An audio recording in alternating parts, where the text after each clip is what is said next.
चली जाऊंगी, कभी लौट के नहीं आऊंगी, रोते रहना। और कहने लगी है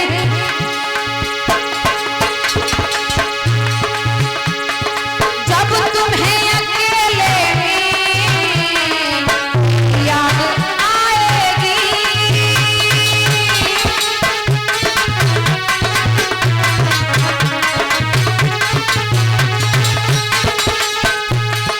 जब तुम्हें अकेले में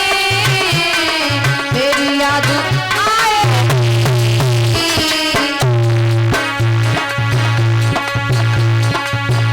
मैं तो पीहर में जा करके,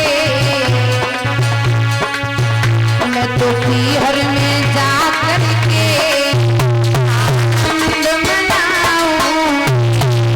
मैं तो पीहर में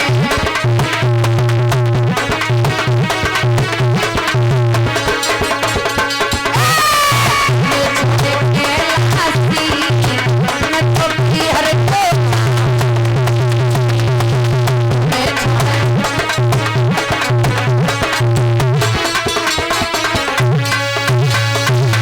जवाब दिया है